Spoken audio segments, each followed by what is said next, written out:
Hello guys, कसे आहात तुम्ही? बाहेर खूप जास्त पाऊस चालू आहे. मग काय गरम गरम कांदा भजी खाण्याचा मूड बनला. उभा पातळ साईजमध्ये 2 कांदे कापून घेतले.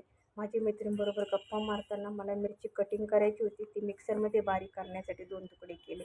नंतर लक्षात आल्यावर मी कटिंग करत बसले. तुमच्याबरोबर पण असे होत असेल ना? बाऊलमध्ये उभा कांदा, मीठ आणि ओवा टाकला की कांदा सुट्टा करून घेतला. 5 मोठे चमचे बेसन पीठ घेतले. दाखवलेली सगळी सामग्री मिक्स केली. सोडा घालून थोडे थोडे पाणी घालून मिक्स केले. जास्त पातळ पण नाही आणि जास्त घट्ट पण नाही असे पीठ करून घेतले.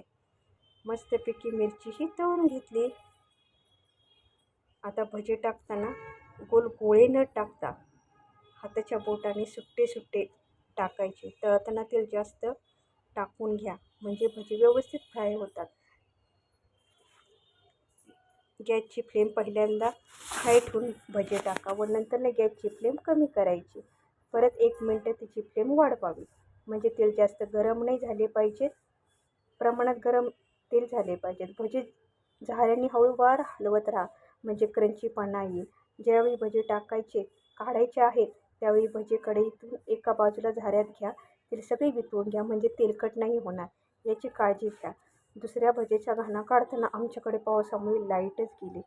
काय करणार आता? स्टँडच्या बाहेर भज्याचा गाडा असतो तसेच कुरकुरीत भजे तयार झाले.